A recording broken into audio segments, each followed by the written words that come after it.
Welcome to the Deep Dive. We're your shortcut to staying informed on the big picture. Today, we are really plunging into the global pulse. We're looking at the top 10 global news stories from basically the last 10 hours or so as of July 5th, 2025.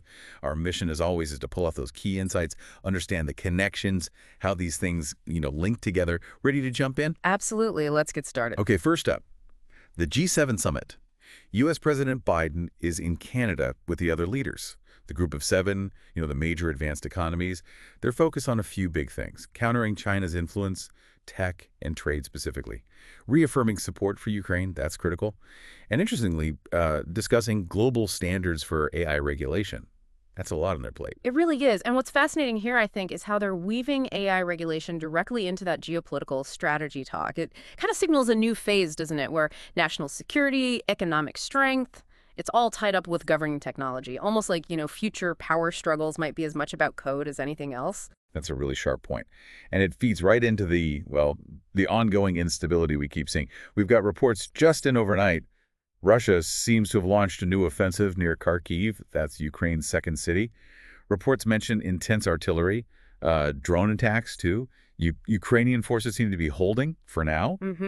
And then in the Middle East, heartbreakingly, Israel has apparently expanded ground operations in central Gaza.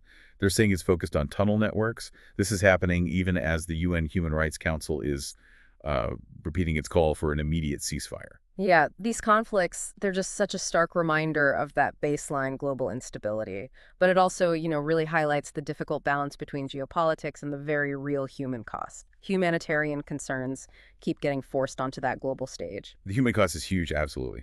And these conflicts, they obviously cast a shadow on economies too. So switching gears a bit to economics, how are different places handling these pressures? We're seeing some interesting signals. Like in the Eurozone, inflation actually fell in June down to 2.5%. Yeah, that's significant, getting pretty close to the ECB's target. Right, the European Central Bank. Yeah. So it's boosting hopes maybe, just maybe, for an interest rate cut come September. And this really brings up that interesting question: how are different regions reacting?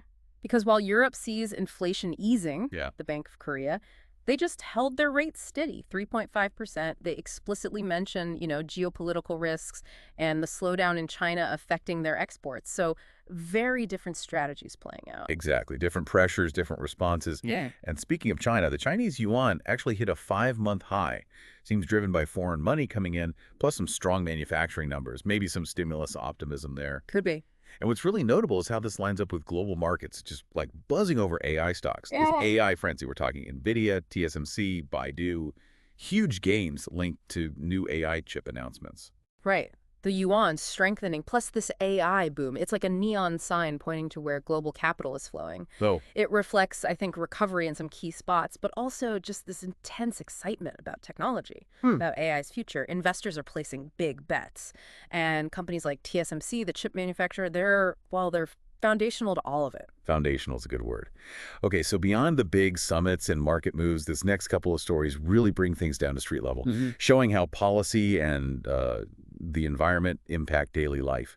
In France, clashes reported between police and protesters. Paris and Lyon, it's over a new labor bill that's proving really controversial. Tear gas barricades. Unions are promising more action. Social unrest tied directly to policy. And then shifting continents. Look at Kenya. Yeah. Facing serious power grid problems. Rolling blackouts, the main cause. A long drought that's crippled their hydroelectric power generation. Wow.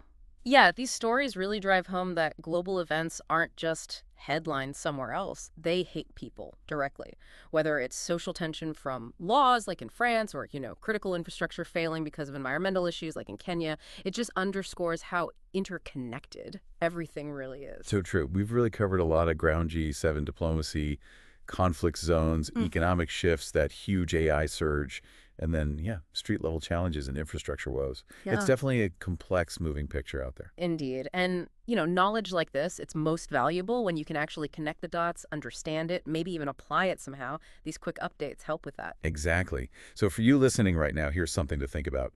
Which of these global shifts we talked about, maybe geopolitical, maybe economic, technological, societal, which one do you think might have the most unexpected long-term consequences for you personally, and why? Keep that curiosity going. We'll catch you on the next Deep Dive.